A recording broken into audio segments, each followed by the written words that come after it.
जय श्री कृष्ण दोस्तों, मित्रों, माताओं, बहनों, आइए सुनते हैं अहोई अष्टमी की व्रत कथा।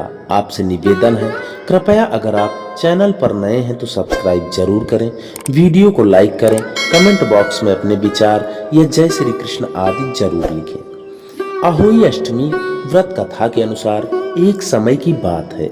एक नगर में एक साहूकार रहता था जिसके 7 बेटे और 7 बहुएं थी। उसकी एक बेटी थी जिसका विवाह हो चुका था। दिवाली के दिन वह मायके आई थी। दिवाली के अवसर पर घर और आंगन को साफ सुथरा करने के लिए जंगल से मिट्टी लाने चली गई। उनके साथ उनकी ननद भी थी। जंगल में साहूकार की बेटी जिस जगह पर मिट्टी खोद रही थी वहां पर स्याहू यानी शाही अपने बेटों के साथ रहती थी। मिट्टी काटते समय साहूकार की बेटी की खुरपी से स्याहू का एक बच्चा मर गया। इससे स्याहू दुखी हो गई। उसने गुस्से में साहूकार की बेटी से कहा कि तुम्हारी कोख बांध दूंगी। दोस्तों, उसकी बात पर सुनकर साहूकार की बेटी डर जाती है और वह अपनी सगी भाभी से एक एक करके कहती है कि वे उसके बदले अपनी कोख बंधवा ले। सबसे छोटी भाभी इसके लिए तैयार होती है। इस घटना के कुछ समय बाद जब उसकी छोटी भाभी के बच्चे होते हैं तो वे 7 दिन बाद मर जाते हैं। ऐसे करके उसके 7 संतानों की मृत्यु हो जाती है। तब उसने एक पंडित से घटना बताई और उपाय पूछा। पंडित ने कहा कि एक सुनहरी गाय की सेवा करो। पंडित के सुझाव के अनुसार ही वह एक सुनहरी गाय की सेवा करती है।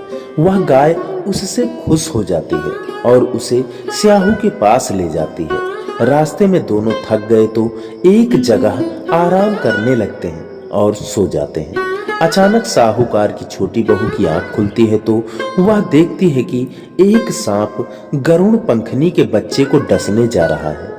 तभी वह उस सांप को मार देती है।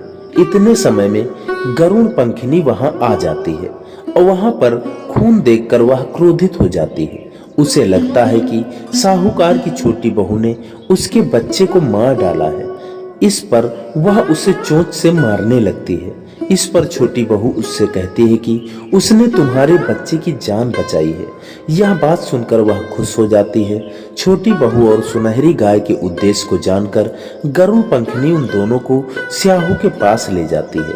साहूकार की छोटी बहू के काम से स्याहू प्रसन्न होती है। वह उसे 7 बेटे और 7 बहू होने का आशीर्वाद देती है। स्याहू के आशीर्वाद से साहूकार की छोटी बहू को 7 बेटे होते हैं और उस समय पर उनकी शादी होती है।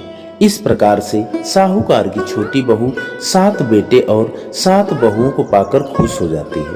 तो दोस्तों, मित्रों, माताओं, बहनों, यह थी पौराणिक व्रत कथा अहोई अष्टमी की। आशा करता हूँ आपको पसंद आई होगी। आपसे निवेदन है, कृपया वीडियो को लाइक करके कमेंट बॉक्स में जय श्री कृष्ण आदि जरूर लिखिए। अगर आप चैनल पर नए हैं तो सब्सक्राइब भी जरूर करिए।